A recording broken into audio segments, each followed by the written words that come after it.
Welcome back children. Children, in previous class we have learned chapter 8 measurement. In chapter 8 we have learned conversion of units of length, mass and capacity.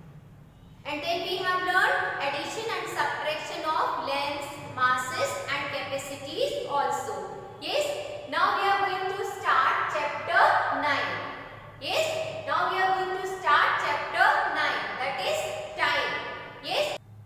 So in this chapter children, first we will learn how to read and write time shown in any clock. So here first we will see this clock. See this hand, which is the smallest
minutes in 2 digits. Yes, as we have written here 2 digits, so here also we have to write in 2 digits. So 5 we can write as 0, 5. Yes, this way you may write the time in 2 different ways, which is shown in these clocks. Yes, now we will solve 2 more questions. Now let's see this third one.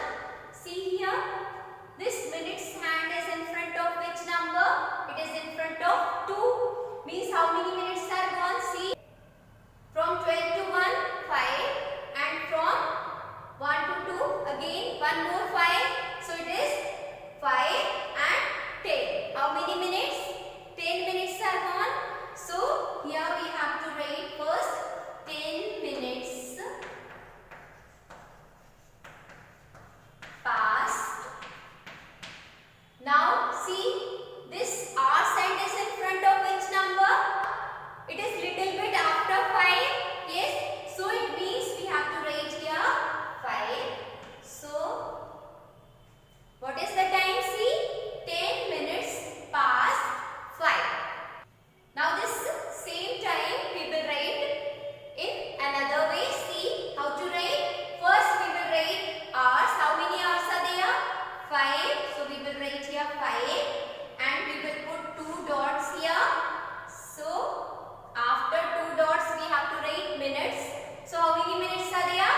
5, 10 means 10. So here this is the time 5, 10. What is the time? 5, 10. Yes. Now we will write for this one. Yes. See here how many minutes? See 5, 10, 15, 20, 25, 30, 35 and 40. How many minutes are gone? 40 minutes. So we have to write here 40 minutes past. Which number? See, this hour sign is after which number? 12. Yes, it is after 12. So we have to write here 40 minutes past 12. Yes, 40 minutes past 12. Yes, now we will write in this way. Yes, so see, first we have to write hours means 12. So here we will write first 12 and put 2 dots.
minutes hand in front of 10. So you may count, see, 5 and 10. 10 minutes are left, and to which number we have to reach? We have to reach to 7, and this many minutes are left, means we have to draw this hours hand before 7, little bit before 7. So this will be here like this, little before 7. Yes.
10:30 at night means this is before 12 midnight, means this time is between 12 noon to 12 midnight. So which time it is, AM or PM? This is PM. Yes. So what is the time? 10:30 PM. What is the time? 10:30 PM. Now we will see this third one. 5:15 in the evening. 5:15 in the evening. Evening means this is also between noon and midnight. Yes, 12 noon and 12 midnight. So it means this is also PM time. Yes. So here also we have to write 5:15 PM. What is the time? PM. Yes. Now this one we will see 12:05 in the afternoon. Afternoon means it is also after 12 noon and before 12 midnight. Yes, after 12 noon and before 12 midnight. Means which time it is? This is also PM. Yes. So it is, what is the time? 12:05 PM. What is the time? 12:05 PM. Now 7:30. 7:30 means, half means 30 and past means 30 minutes are gone after 7. Means what is this time? 7:30. So it is 7:30. Now we will see other 5 fill in the blanks. 3:45 in the evening. Yes, 3:45 means 15 minutes are left to 4. Yes, means what is the time? It is 3:45. Now we have to see this PM or AM. So evening means before midnight. Means which is the time? It is PM. Yes, so 3:45 PM. Yes, what is the time? 3:45 PM. Evening means between noon and midnight. After noon, before midnight. So we have to write here PM. Now see 10:10 before noon. Before noon means AM. Yes, it means it is before noon and after midnight. After midnight and before noon means it is AM time. So here we have to write 10:10 AM. Yes. Now this 9:15. Quarter past means 15 minutes past. After 9 means 9:15. And it is in the morning. Morning means AM or PM? It is AM. So here we have to write 9:15 AM. Yes. Now 10:10 afternoon. Now see, afternoon means it is PM. Yes. So 10:10 PM. Here it will be 10:10 PM. Yes. Now 2 o'clock afternoon. 2 o'clock afternoon means what is the time? 2 PM. Yes, afternoon means PM. So here also we have to write PM. Yes, so this way we have solved all these questions. Yes, so you understood now where we have to write AM and where we have to write PM. Yes, so remember this. Now we will have a short recap. Let's have recap, children. Children, first we have learned how to write time shown in clocks. Yes, so we have learned how to write time in 2 different ways. Yes, we have learned writing the time in 2 different ways. Then we have learned how to draw